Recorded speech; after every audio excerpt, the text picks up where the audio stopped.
Welcome to depressed new blog.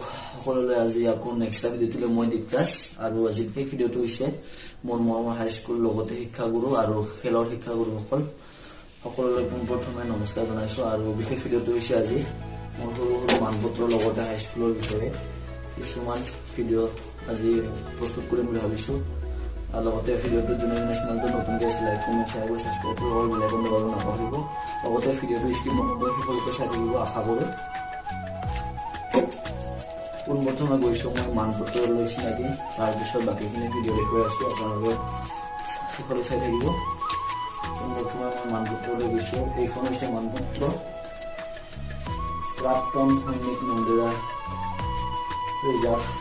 এইখন হৈছে x আৰ্মিসকলৰ যোনজন ফৌজি ডিগ কৰি আহে বা ৰিটায়াৰ হৈ আহে, তাৰপিছত এখন অধিৱেশন চলে সভা, আৰু এই সভাখনত বহুত ধৰণৰ খেল প্ৰতিযোগিতা দিয়া হয়। আৰু এই খেল প্ৰতিযোগিতাত মই অংশগ্ৰহণ কৰিছিলোঁ ৰানিঙৰ, মানে দৌৰৰ দুজনে মিলি এখন ভৰিত বান্ধি কিনে দৌৰিব লাগে।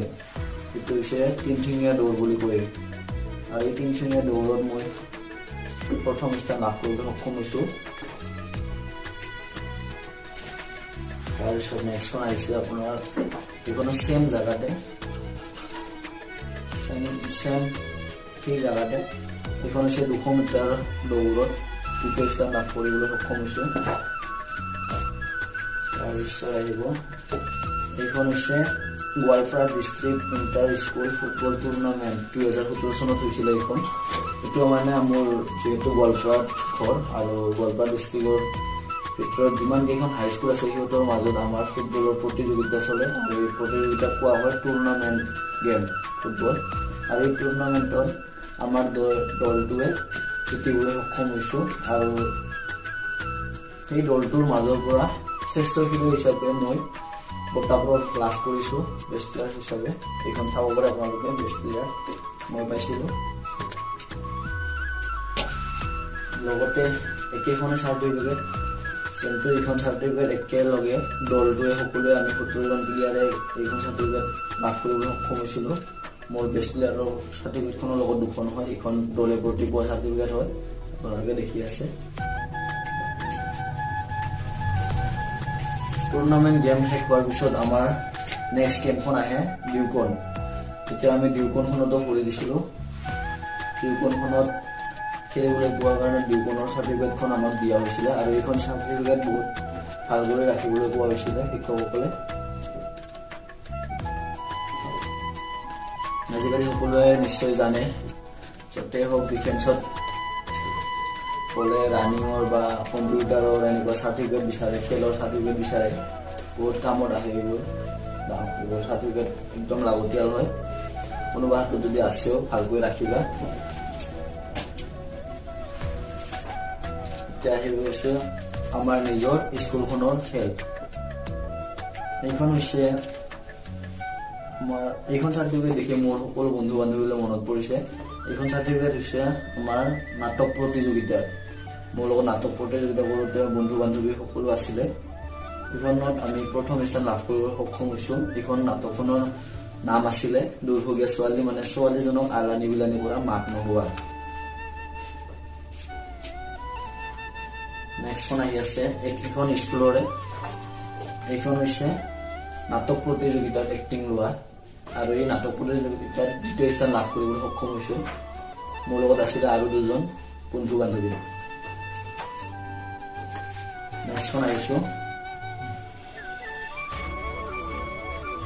এইখনো আছিলে আমাৰ গোৱালপাৰা ডিষ্ট্ৰিক্টৰ মাজতে খেল আছিলে। এইখন খেল হৈছে খো খেল। এই খেলখন বহুতে জানে বা বহুতে নাজানে। এইখন খো খেলত প্ৰথম স্থান লাভ কৰিবলৈ সক্ষম হৈছিলোঁ। এইখন খেল হৈছিল আমাৰ দুধনৈত।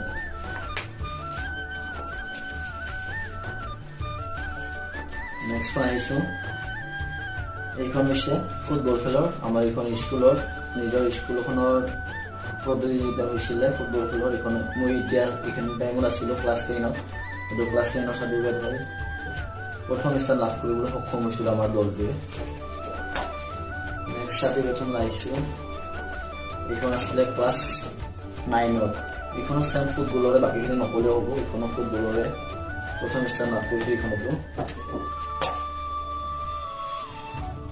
এইখন আছিলে ক্লাছ 8ৰ। এইখন চাব পাৰে প্ৰথম মই ক্লাছ 8ৰ পৰা ফুটবল খেলিছিলোঁ। তেতিয়া আছিলে ক্লাছ 8ত চনটো আছিলে আপোনাৰ 2015 চন। মই ক্লাছ 8ত পঢ়িছিলোঁ আৰু এই ক্লাছ 8ৰ পৰা মোৰ প্ৰথম ফুটবল খেলত অংশগ্ৰহণ কৰিছিলোঁ। আৰু মোৰ শিক্ষাগুৰুসকল আছিলে, মই শিক্ষাগুৰুসকলক দেখুৱাবলৈ চেষ্টা কৰিম, ফটো আপোনালোকৰ ওপৰত দেখুৱাই আছোঁ। মোৰ খেলৰ শিক্ষাগুৰুসকলকো দেখুৱাই আছোঁ আৰু মোৰ নিজৰ মৰমৰ স্কুলখনৰ শিক্ষাগুৰুসকলক দেখুৱাই আছোঁ। আপোনালোকে সৰুকৈ চাই থাকিব। এইখনে লাষ্ট চাৰ্টিফিকেট, মোৰ টোটেলি চাৰ্টিফিকেট ইয়াতে হ'ল 12খন হ'ল। এইখনো ক্লাছ 10ৰ ফুটবলৰে, বাকীখিনি নকলেও হ'ব, ফুটবলৰে। এতিয়া মই বাকীখিনি কৈ আছোঁ আপোনালোকক। আপোনালোকেও যিমান পাৰে স্কুলবোৰত বা য'তেই হওক খেলত অংশগ্ৰহণ কৰিব লাগে। মানে খেলা চেলা কৰাটো নিজৰ কাৰণেও ভাল বা এনেকুৱা কিছুমান চাৰ্টিফিকেট বহুত কামত আহে। আজিকালি প্ৰায় চাৰ্টিফিকেট ৰানিঙৰ হওক বা কম্পিউটাৰৰ হওক বহুত ডিফেন্সত গ'লেও বিচাৰে চাৰ্টিফিকেটবোৰ। আপোনালোকৰ যদি আছেও ভালকৈ ৰাখিবা। লগতে আৰু মোৰ মৰমৰ শিক্ষাগুৰুসকল আপোনালোকে য'তে কি আছে সকলোৱে ভালে থাকক। মোৰ নিজৰ হাইস্কুল আছিল বাগবাৰী হাইস্কুল। নিশ্চয় আপোনালোকে ভিডিঅ'টো নিশ্চয় চাই আছে। মোৰ ছাৰসকলকতো মই মাজে মাজে পায়ে থাকোঁ, অনলাইনত মেছেজ কৰিয়ে থাকোঁ। আপোনালোকে ভিডিঅ'টো শেষলৈকে চাই থাকিব। ফাইনেলি গাইজ আপোনালোকক এতিয়া চিনাকি কৰি দিব লাগিছোঁ মোৰ মৰমৰ হাইস্কুলখনৰ শিক্ষাগুৰুসকলক আৰু লগতে মোৰ খেলৰ শিক্ষাগুৰুসকলক।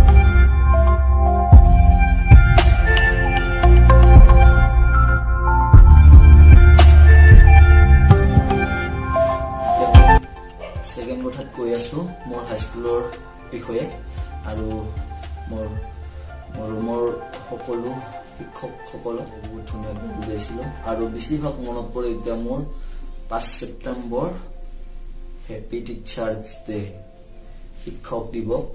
মোৰ এই দিনটো মই কেতিয়াবা মনত পৰিলে মই হুচুপি কান্দো। আৰু এই দিনটোলৈ বেছিকৈ মনত পৰে মোৰ সকলো মৰমৰ শিক্ষক মহোদয়সকলক। আৰু মনত পৰে ছেকেণ্ড কথাত মোৰ যেতিয়া খেলৰ প্ৰতিযোগিতা আৰম্ভ হয়, বঁটা বিতৰণি সভা হয়, এইখিনি কথালৈ বহুত মনত পৰে। মোৰ সৰস্বতী পূজালৈ মনত পৰে। মই আগতে কি কৰিছিলোঁ, কি কৰা নাই, সকলো কথাই মনত পৰে। সকলো বন্ধু বান্ধৱীলৈও মনত পৰে। লগতে মোৰ মৰমৰ শিক্ষক মহোদয়সকলক সকলো মনত পৰে। মই বেছিকৈ এজন শিক্ষক বহুত মনত পৰে। বহুতে নিশ্চয় শিক্ষকসকলে জানিব বা আমাৰ ছাত্ৰ ছাত্ৰীসকলেও জানিব এজন শিক্ষকৰ কথাখিনি। আমাৰ সকলোৱে জানে, সকলো স্কুলতে হয়ে আমাৰ ফাৰ্ষ্ট ইউনিট, ছেকেণ্ড ইউনিট তেনেকুৱা এটা চলে। আৰু এই ইউনিট পৰীক্ষাত 25 মাৰ্কৰ কুৱেশ্যন এটা হয়। আৰু এই 25 মাৰ্কৰ ভিতৰত মিনিমাম 8 মাৰ্ক পালে পাছ হয়। কমেও 8টো ৰাখিব লাগে, তেতিয়াহে পাছ হয়। 8ৰ তলত পালে সেইজন শিক্ষক, যিজনৰ কথা কৈ আছোঁ, সেইজন শিক্ষকে 8ৰ তলত পালে 2 কোপ 3 কোপকৈ স্কেলেৰে কোবাইছিলে। এইখিনি কথা বহুত মনত আছে। আৰু কোনেও এই স্কেলেৰে কোব খাইছে যদি কোনোবা, সেইটো বেয়া ভাবি ল'ব নালাগে। মোৰ মৰমৰ ছাত্ৰ ছাত্ৰীসকলক কৈছোঁ, সেইটো শিক্ষকসকলে বুজনিৰ কাৰণে ভালকৈ মৰমৰ কোবটো দিয়ে। আৰু বেয়া ভাবি ল'ব নালাগে, বেয়া ভাবিলে নিজৰে ভুল হ'ব। শিক্ষকসকলে এনেকৈ বুজনি দিয়াটো বেয়া ভাবি ল'ব নালাগে। যেনেকৈ শিক্ষক এজন মমবাতিৰ দৰে, যিয়ে নিজক জ্বলি আনক পোহৰ দিয়ে, এই কথা কৈছিল। দেচোন কোৱাচোন কোনে পাৰে এই কথা, কোনে কৈছিল কমেণ্টত জনাবাচোন। আৰু যদি নোৱাৰা মোক সুধিবা, মই কৈ দিম ইয়াৰ এনচাৰটো। খেলৰ কথাখিনি কৈ আছোঁ। মই প্ৰথম কোচিং কৰিছিলোঁ 2018-17 এনেকুৱাই। আৰু সেই কোচিং চেণ্টাৰটো আছিলে আমাৰ নিজৰে এৰিয়া পৰে, আমাৰ ধূপধাৰা। আমাৰ কোচিং চেণ্টাৰটোৰ নাম হৈছে ফুটবল একাডেমি ধূপধাৰা। আপোনালোকেও অংশগ্ৰহণ কৰক। মই আজি তাতে কোচিং লৈয়ে ইমানখিনি আগবাঢ়িব পাৰিছোঁ। আৰু মোৰ এতিয়া মই খেলৰ পৰা বহুত দূৰত গুচি গ'লোঁ। মানে ঘৰৰ অৱস্থা যিহেতু বেয়া, সেইকাৰণে মই খেলি খাবলৈ নোৱাৰিলোঁ। সেইকাৰণে মই এতিয়া জব কৰি থাকিবলগীয়া হ'ল। আৰু মোৰ কাৰণে জবটোৱে মোৰ ডাঙৰ কাম বুলি এটা আশা কৰা হ'লোঁ। এতিয়া আপোনালোকে কোনোবাই যদি কোচিং চেণ্টাৰ কৰি ভাল খেলুৱৈ হ'ব বিচাৰে, তেতিয়াহ'লে আপোনালোকে 2খন আছে কোচিং চেণ্টাৰ। এখন আছে ধূপধাৰা, এখন আছে বন্দাপাৰা আমাৰ ওচৰত। আৰু বেলেগতো থাকিয়ে দিছোঁ দে। যদি কোনোবা ধূপধাৰাৰ ওচৰে পাঁজৰে থকা কোচিং চেণ্টাৰত যদি খেলি ডাঙৰ প্লেয়াৰ হ'ম বুলি ভাবা, তেতিয়াহ'লে খেলিব যাব পাৰা, কোচিং ল'ব পাৰা। ধুনীয়াকৈ কোচিং ছাৰহঁতে ধুনীয়াকৈ শিকাব, সকলোৱে শিকি ল'বা। আৰু আজি ভিডিঅ'টো শিক্ষকসকলক মনত পৰাৰ কাৰণে মই এইখিনি ভিডিঅ' আজি বনাই দিলোঁ আৰু নেক্সট ভিডিঅ'লৈ লগ পাম আৰু যোনে যোনে চেনেলটো নতুন গৈছে প্ৰথমতে কৈছোঁ লাইক কমেণ্ট শ্বেয়াৰ কৰি ছাবস্ক্ৰাইব কৰি অল বেল আইকনটো দবাব নাপাহৰিব মোৰ চেনেলটোৰ নাম